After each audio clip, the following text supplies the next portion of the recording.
Hi friends, உங்களுக்கு ஒரு tips சொல்ல போகிறேன். இப்போ தான் இன்னைக்கு வெள்ளிக்கிழமை. பாருங்கள், மை ஏதோ விழுந்துருச்சு போல இருக்கு. அதை நீங்கள் கண்டுக்காதீங்க. இப்போ இன்னைக்கு நிறைஞ்ச வெள்ளிக்கிழமை. அதனால் என்ன ஆச்சுன்னா, சாமி கும்பிட்டுட்டே இருக்கும்போது அவ்வளோ பெரிய மழை. எங்கள் மழைனா ரொம்ப மழைலாம் கிடையாது, சும்மா பெரிய தூறல் மாதிரி விழுந்துட்டு இருந்துச்சு. அப்புறம் பார்த்தோன்னா சாமிக்கு நான் பூஜை பண்ணிட்டேன். இன்னைக்கு வெள்ளிக்கிழமை பூஜை பண்ணேன். உங்களுக்கு ஒரு டிப்ஸு சொல்ல போகிறேன். இப்போ என்ன டிப்ஸ்னா, என்றுமே இளமையாக இருக்கிறதுக்கு உங்களுக்கு நான் டிப்ஸு சொல்கிறேன். ஆனால் என்றும் இளமைங்கிறது சும்மா வார்த்தையானதான், நிஜத்தில் அது நடக்காது. கடவுளோட படைப்பில் எல்லாருமே குழந்தையிலேருந்து கிளவி வரைக்கும் வர்றது அது இயற்கை தான். ஆனால் என்றும் இளமை அப்படின்னா வாய் பேச்சோட போச்சு. சரியா? நம்ம மனசை நல்ல மனசாக வச்சுக்கணும். அதுதான் என்றும் இளமை. அடுத்தவங்களுக்கு கெடுதல் பண்ணக்கூடாது. அதே மாதிரி மாமியார் மருமகளை பொண்ணா நினைக்கணும். மருமகள் மாமியாரை அம்மாவை நினைக்கணும். சரி, அதே மாதிரி தான் நாத்தனார் ஒரு அண்ணியை ஒரு அண்ணியா மதிக்கணும். அண்ணி ஒரு நாத்தனாரா மதிக்கணும். இதுதான் ஒரு குடும்பங்கிறது அதுதான். ஏன்னா இதுதான் என்றும் இளமையா இருக்கிறது. அடுத்தவங்களுக்கு நல்லது நினைக்கணுமே நினைக்கிறாங்க பாருங்க, அதுதான் என்றுமே இளமையா வைக்கிறது. அடுத்தவங்க நல்லா இருக்கணும், அடுத்தவங்களுக்கு கெடுதல் நல்லது பண்ணாட்டியும் கெடுதல் பண்ணக்கூடாது. சரியா? அதுதான் அது என்றுமே இளமையா வச்சிருக்கோம். ஃபேஸும் சரி, உடம்பும் சரி, ஆரோக்கியமும் சரி. ஐயோ இவ போறாளே, என்ன பண்றது, எங்களால போக முடியலையே அப்படின்னு நினைக்கவும் கூடாது. அதனால நான் என்னைக்குமே நான் சொல்றேன், அவங்க போயிட்டு போறாங்க, அவ்வளவுதான். நம்ம நம்ம சாமியை கும்பிட்டுட்டு நம்ம என்னன்னா நம்ம பிடிச்ச சாமியை நம்ம யோகா மாதிரி பண்ணணும்.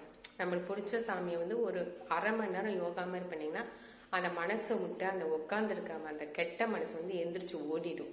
அது என்னன்னா அதுவும் இளமையா வச்சுக்கும். அந்த ஃபேஸ் ரொம்ப கலையா சிரிப்பு முகமா இருக்கிறதுக்கு காரணமே அவங்க மனசு சுத்தம்னு அர்த்தம். ரொம்ப கடுகடுன்னு வச்சுக்கிட்டு உள்ளார ஒண்ணு வச்சுக்கிட்டு வெளியில ஒண்ணு பேசுறது சத்தியமா அந்த கடவுளுக்கு தெரியும். புரியுதா? உள்ளார ஒண்ணு பேசுவாங்க, சிரிச்சுட்டே பேசுவாங்க, அப்படியே சிரிச்சுட்டே பேசுவாங்க. ஆனா வெளியில ஒண்ணு உள்ளார ஒண்ணு வந்துச்சு. அதான் புறம் ஒண்ணு என்னமோ சொல்லுவாங்க, அந்த ஒரு பழமொழி சொல்லுவாங்க. அப்போ மனசுல ஒண்ணு வச்சுக்கிட்டு வெளியில ஒண்ணு பேசுவாங்க. அது இருக்கவே கூடாது. மனசுல டக்குன்னு சொல்லிடணும். அதுவும் ஒரு நல்ல மனசு. என்றுமே இருக்கிறதுக்கு இதுதான் ஒரு காரணம். ரெண்டாவது நம்ம சாமியை கும்பிட்டோன்னா நம்ம நல்லா இருக்கணும், அவ்வளோதான். அதோட வச்சுக்கணும். நம்ம அதுக்கு மேலே கடவுள் பார்த்துக்குவாரு. அதுக்கு மேலே யார் வம்புனுக்குறாங்க, யாருன்னா கெடுதல் பண்ணுறாங்க, அது ஆண்டவனுக்கு தெரியாதா சொல்லுங்க? நம்ம நம்ம உடம்ப வருத்துக்க கூடாது. அது ஆண்டவனுக்கு தெரியும். யார் என்ன பண்ணுறாங்கன்னு அது ஆண்டவனுக்கு தெரியும். கடுகளவு நீங்கள் கெடுதல் பண்ணாலும் அந்த ஆண்டவனுக்கு போய் சேரும். அதுதான் நம்ம பாவம் பண்ணக்கூடாதுங்கிறது. கடைசி காலத்துல சொல்லுவாங்க, என்னடா பாவம் பண்ண, கை கால் வரமாட்டேங்குது, என்னடா பாவம் பண்ண சொல்லு அப்படிம்பாங்க. ஒருத்தவங்க உட்காந்துட்டு இருக்கும் போதே இறந்து போயிடுவாங்க. என்னடா நீ என்னடா புண்ணியம் பண்ண, உட்காந்துட்டு இருக்கும் போதே போயிட்ட அப்படிம்பாங்க. அதுதான் பாவம் புண்ணியம். அதனால நம்ம பாவம் பண்ணாம புண்ணியம் பண்ணிட்டே இருங்களேன், தானாவே நடக்கும். எல்லாமே நல்லதே நடக்கும். நம்மளுக்கு அறியாமலே சில மிராக்கிள்ஸ் எல்லாம் நடக்கும். அது அதிசயங்கள் நடக்கும். அதனால தான் சொன்னேன், எப்பவுமே இளமையா இருக்கிறதுக்கு இதுதான் காரணம். சரி, இளமையா இருக்கிறதுக்கு என்னன்னா இஞ்சி சாறு. அதாவது சொல்லுவாங்க, ஒரு பழமொழி சொல்லுவாங்க, காலையில் இஞ்சி சாறும், பகலில் சுக்கும், இரவு கடுக்காயும் குடிச்சானா வெந்நீர்ல குடிச்சா, இந்த மூணுமே வெந்நீர்ல குடிச்சா இளமையா இருக்குன்னு சொல்லுவாங்க.